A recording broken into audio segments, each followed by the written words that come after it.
그 예전에 제가 안강보님의 이야기를 한번 이야기를 한 적이 있습니다. 이 로미오와 줄리엣의 사랑이 불같았다고 말입니다. 이때 줄리엣이 나이가 14살, 우리 중학교 2학년 또래였다는 것. 로미오는 한 17살이나 18살 정도 되지 않았을까 합니다. 10대의 사랑은 두려움이 없습니다. 그래서 그들은 위험도 아랑곳하지 않고 닷새 만에 사랑의 순교자가 되었습니다. 하지만 그들이 만약에 사랑에 성공했다면 그 이후에 어떤 삶을 살았겠습니까? 이 사랑을 느끼는 것과 사랑에 가꾸는 것은 전혀 다른 문제라서 이 안건부님은 결코 그럴 것 같지 않다고 했습니다. 이 에리 후럼은 예쁜 꽃을 본다고 저절로 그림이 그려지지 않는다고 말합니다. 누구나 꽃을 보면 기분은 좋아지지만 이 꽃을 관리하는 것은 귀찮고 힘듭니다. 대단히 어려운 일인데 또 하나 우리를 시험에 들게 하는 일이 있는데 이 꽃은 언제든지 질 수 있다는 것입니다. 젊음의 아름다움을 보고 즐기며 뜨거운 사랑은 할 수 있지만 이제 갈수록 이 꽃은 시들게 되고 그것을 보살펴 준다고 해도 이 꽃은 결국 떨어지기 마련입니다. 요새 우리들의 사랑도 이 꽃과 같은 사랑이 아니겠습니까? SNS 관계에서 댓글을 달고 공감하기는 하지만 그 관계는 한없이 가볍기만 합니다. 어디 그 사람에게 내 기도 제목을 나누거나 같이 이야기하며 내 속내의 아픈 곳을 이야기하며 기쁜 일을 함께 축하해달라고 진심으로 이야기할 수 있겠습니까?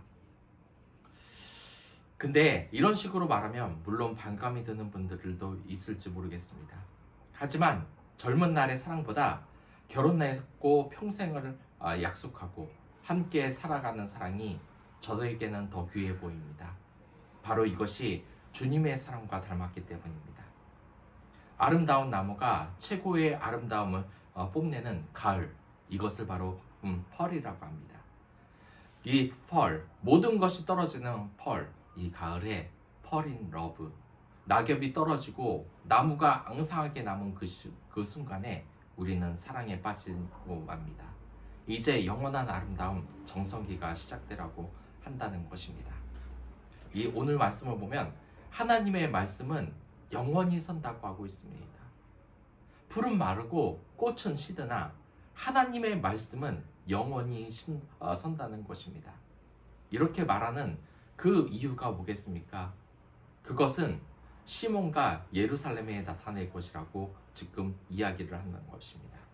이 예루살렘의 남은 자들은 그들은 이제 이 시대가 저물어지고 이제 모두 바벨론으로 끌려가서 그러한 삶을 살고 있는데 나라를 잃은 그 슬픔 속에서도 이제 하나님의 말씀이 영원하고 자신의 앞날의 영원한 정성기가 올 것이라고 믿는 것입니다.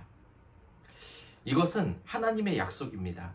아무리 전성기가 지난 이 예루살렘이라도 하나님께서 그들을 다시 붙잡고 영원한 행복의 그 삶이 다시 시작될 것이라고 약속을 주는 것입니다. 이 이스라엘이 어떤 나라입니까? 정말 이 다윗 왕의 최고의 정성기를 구가하고 모든 나라가 이 이스라엘에게 머리를 조아렸지만 그들은 하나님을 배반하고 말았습니다. 우상을 섬기고 하나님의 진노를 사서 나라가 결국 멸망해 버리고 말았습니다. 그렇기 때문에 이들은 이제 우리는 끝났다라는 말을 아마 입에 달고 살았을지 모르겠습니다. 당연합니다. 만약 우리 대한민국이 없어졌다고 생각을 한번 해보십시오. 이 나라가 다른 나라로 인해서 지배를 받고 있고 다시 창낸다는 것을 우리가 확신을 할 수가 있겠습니까?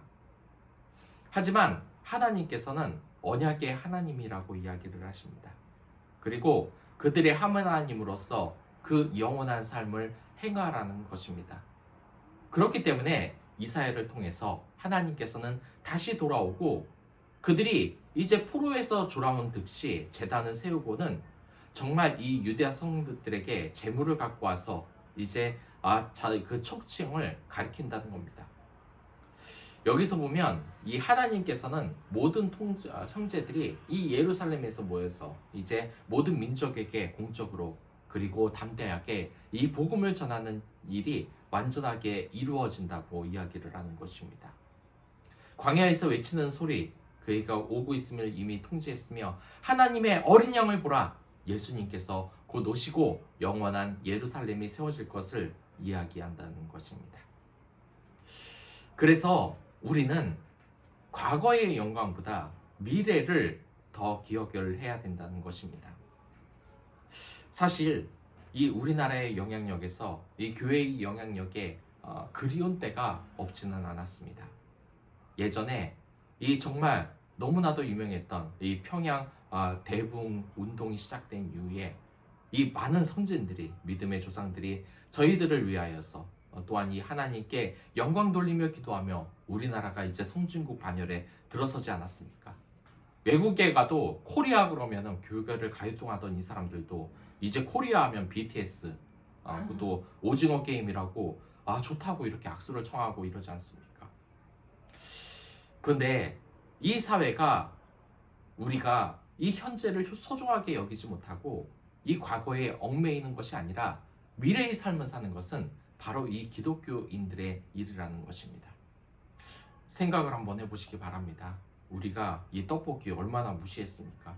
애들이나 먹는 불량식품이라고. 하지만 지금 떡볶이 하면 외국 사람들은 다 난리가 납니다. 사방에 이 떡볶이 체인점이 생기고 우리나라 이 K푸드라고 정말 이 세계적인 인기를 얻고 있습니다. 그리고 제 어릴 때 어떤 일이 있었는지 아십니까? 그 서태지와 아이들 나온 이후에 이 가수들이 댄스만 부르면 지랄 발광을 한다고 이 어르신들이 말을 하며 손가락질을 하곤 했습니다. 그리고 이들이 영어나 불어나 다른 외국어로 랩을 하는 모습을 보면 뜻이나 제대로 알고 하냐 하면서 무시하기 일쑤였습니다. 젊은 축에도 이러한 것이 있었는데 이런 댄스 가수에 대한 반감으로 노댄스라는 이런 그룹도 나오고 그리고 뜻이 없다 라면서 무시하는 그러한 일도 많았습니다. 하지만 이들이 지금 우리나라의 문화의 정성기를 지금 나타내고 있지 않습니까? 제가 그 외국 사람한테 물어보면은 BTS는 알지만 조용필을 기억하는 사람이 누가 있습니까? BTS를 기억하지 트로트를 기억하는 사람들이 누가 있습니까? 물론 과거의 문화가 나쁘다는 것은 아니지만 이제 많이 바뀌었다는 것입니다. 그렇기에 우리 이 그리스도인들은 이제 교회가 부흥했을 때의 과거에 얽매이지 않고 미래를 향해 나가야 된다는 것입니다. 그렇기 때문에 이제 우리 이 교회에서도 꼰대 문화를 벗어나 이 현실을 받아들이고 우리 이 순간이 바로 신앙의 정성기라고 생각하며 나아가는 것이 생각하다는 것입니다. 참 이게 예전에 자꾸 과거로 회귀하라는 사람을 보고서는 꼰대라고 합니다. 조직 문화에서는 충성심, 능치 또는 노력충, 야근, 표정관리, 이기주의, 상명하복 이 위주로 하게 되는 사람들을 이렇게 꼰대들이라고 하는데 문제들은 이러한 사람들과 함께하게 되면 업무 성과가 점점점 떨어진다는 것입니다. 그러니까 요점은 얼마나 능력을 잘 발휘하느냐가 아니라 자신의 권위를 세워주고 기분을 맞춰줄 수 있느냐 없느냐입니다. 그래서 여기에서 나왔던 게 또 뭔지 압니까? 오래 일하라는 규칙이었습니다. 짧게 일하고 빈둥대면서 성과가 좋은 것보다 야근 또한 주말 출근도 하고 조기 출근도 해야 되고 또한 수가 반납도 해서 일해야 된다. 이러면 성과가 나빠도 오래 근무하는 것이 더 바람직하다고 이야기하는 것입니다. 제가 요즘 들어서 좀 이렇게 유심히 보는 것이 있습니다. 제 옛날에도 그 오래 일하는 것이 또한 야근의 기본이었고 제 시간에 퇴근하면 왜 이렇게 눈치를 주는지 그리고 30분 일찍 출근하는 건 아주 규칙이었습니다. 이걸 안 지키면 안 되는 것이었습니다. 근데 제가 요즘 이 축구를 많이 보는데 우리나라 이 축구 감독이 새로 오지 않았습니까? 이 축구 감독의 클린스만이라고. 근데 이분이 많은 논란을 일으키고 있습니다. 왜냐? 이 한국 축구 감독인데 한국에 머무르지 않고 세계로 왔다 갔다 하고 있기 때문입니다. 그래서 이 많은 언론들에서 이게 무슨 지금 일을 하는 거냐 놀고 있는 거지라고 비난을 하고 있었다는 겁니다. 근데 저도 좀 그렇게 생각했습니다. 이 감독이 별로 충실한 사람이 아니구다라는 생각을 했는데 어제 이 경기하는 걸 보니까 튀니지를 4대 0으로 이겼습니다. 또 이 튀니지가 어떤 팀입니까? 일본을 3대 0으로 이기고 또한 월드컵에서 프랑스를 이겨서 4강의 신화를 쓴 아주 강팀입니다. 근데 이것을 보니까 뭔가 제가 좀 꼰대가 되지는 않았는가 하는 생각이 듭니다.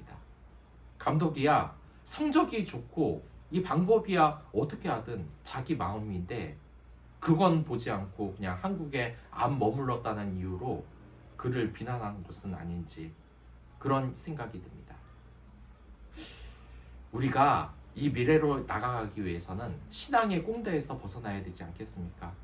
이 꼰대들은 어떤 특징을 가지고 있습니까? 아까 전에 말했던 듯이 좋은 성과보다 윗사람이 시키는 대로 하는 걸 말하고 토달지 않는 것을 좋아하고 성과가 안 좋은 게 위에 사람보다 안 좋은 게 더 중요하다는 것입니다. 제가 이 신학교를 다닐 때 어떤 말이 유행했는지 아십니까? 부목사가 되면 설교를 너무 못해서도 안 되고 잘해서도 안 된다는 얘기입니다. 왜냐? 너무 못하면 저 부목사 설교하는 거 싫다. 이 성도들이 싫어하니까 안 된다고 합니다. 그럼 정말 잘하면 되지 않냐? 근데 그것도 안 된다는 겁니다. 왜 설교를 잘하면 안 되냐? 그 설교를 너무 잘하면 담임 목사님보다 설교를 더 잘한다는 말이 나오기 때문입니다. 그럼 교회의 규칙이 무너진다는 것입니다. 참 말도 안 되는 말 아니지 않습니까? 그러나 교회뿐만 아니라 이 사회에서도 말도 안 되는 이야기가 얼마나 많이 오고 가고 있습니까? 우리가 생각해야 될 건 정말 이 사회에서 이 기도의 힘으로 인하여서 대한민국이 얼마나 크게 성장을 했습니까? 하지만 생각을 해야 될 것은 지금이 옛날이 지금보다 좋았던 때가 아니라 지금이 우리의 신앙의 정성기라고 생각을 하는 것입니다. 그렇기 때문에 이제부터 우리는 과거로부터 회귀, 예전에 이야기처럼 산에 가서 기도를 하루 10시간, 하루 이틀, 3일까지 우리는 일주일까지 죽어라 했다가 아니라 정말 미래를 향해 나가며 영원한 것을 이제 붙잡아야 된다는 것입니다. 이 결혼을 해보니까 우리는 이 인생의 환원기에서 진정한 사랑에 눈을 뜨게 되지 않습니까? 이 로미오와 줄리엣의 사랑보다 다른 것, 영원한 사랑이 중요한 것도 바로 그 이유일 것입니다. 우리에게는 아직 예수님 안에서 살아야 할 이 영원한 사랑의 정성기가 있지 않습니까? 그때는 육체의 젊음뿐만 아니라 우리가 함께 영원히 살아가게 됩니다. 그리고 그 영원한 희망으로 우리는 나아가는 것입니다. 고린도전서 13장 13절을 보면 저희들의 이야기가 나오지 않습니까? 다른 것, 이 방언도 또한 예언도 언제는 없어질 것이냐? 사랑은 영원하다고 하지 않습니까? 우리는 이 영원한 가치인 이 사랑을 이야기해야 된다는 것입니다. 늘 우리가 이야기하지 않습니까? 내가 젊은 날에는 학교에서 짱을 했다. 내가 젊었을 때는 웬만한 남자, 연예인 같은 외모의 모델과 함께 사귀었다. 하지만 그러한 것은 결국 사라질 것입니다.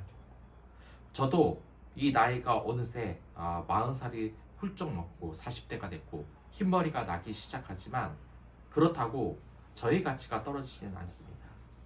영원한 사랑의 가치, 사랑의 하나님이 우리에게 영원히 있기 때문입니다. 저는 이 교회에서 한번 이러한 말을 들은 적이 있습니다. 이 교회에 가는데 한 70대 되는 이 노인분이 교회에서 이 성가대의 모습을 보고 막 뭐라고 하는 겁니다. 물론 예배 때는 하지 않고 끝났을 때 뭐냐면은 그 성가대를 향해서 이렇게 얘기를 하는 겁니다. 나이를 좀 먹었으면은 이제 좀 물러날 줄도 알아야지. 뭔 하겠다고 저렇게 앞에서 노래를 부르고 앉아있냐. 왜 이런 말을 했냐. 거기 그 성가대의 대부분이 50대, 60대, 70대의 노인들이었기 때문입니다. 근데 진짜 이 교회를 이끌어 나가는 사람이 왜 노인이면 안 된다는 겁니까? 그들도 똑같이 우리와 이 사랑을 가지고 있습니다. 어린 세대도 똑같이 사랑을 가지고 있습니다.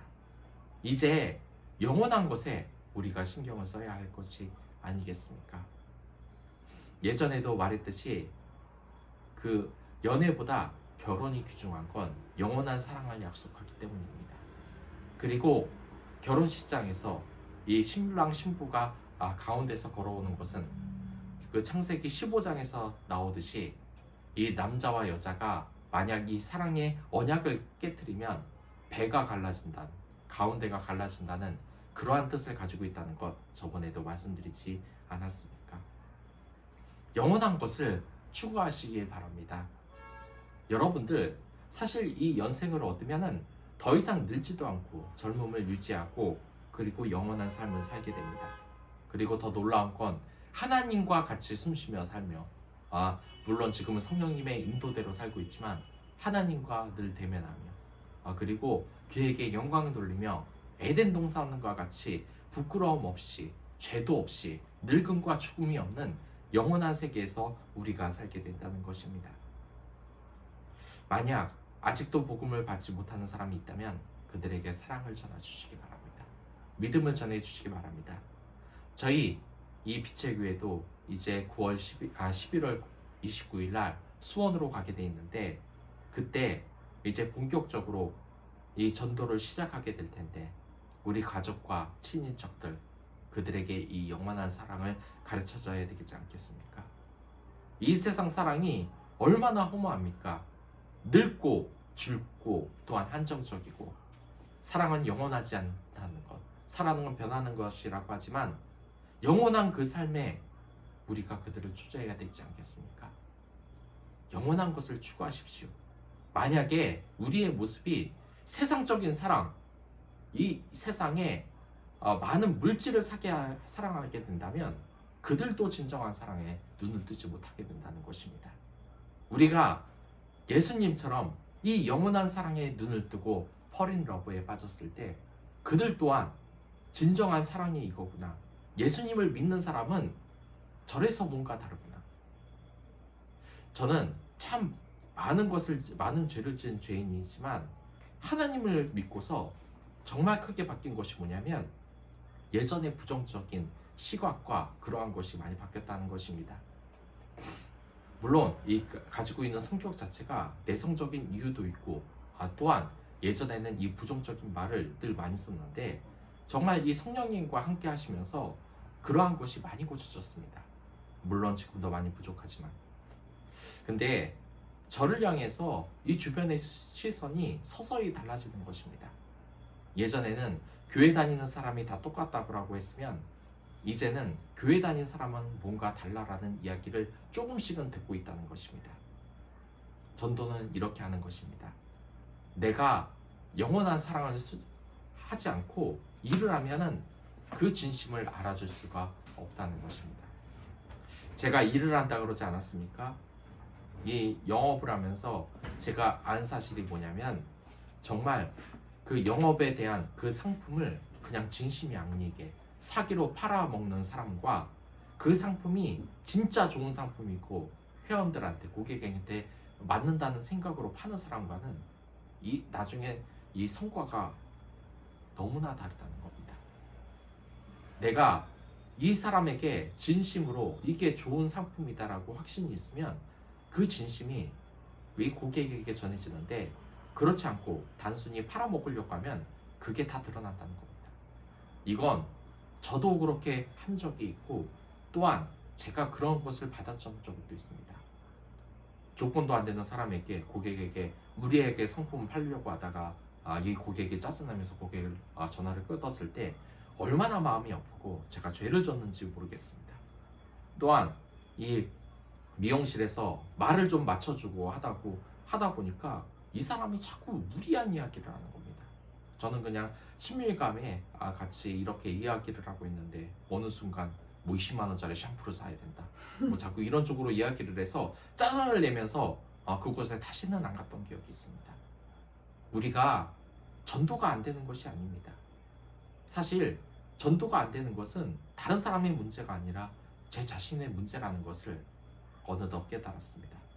내가 진심이고 내가 그들을 예수님처럼 진심으로 살아간다면 여러분들의 마음, 그 기도를 하나님께서 꼭 들어주실 것입니다.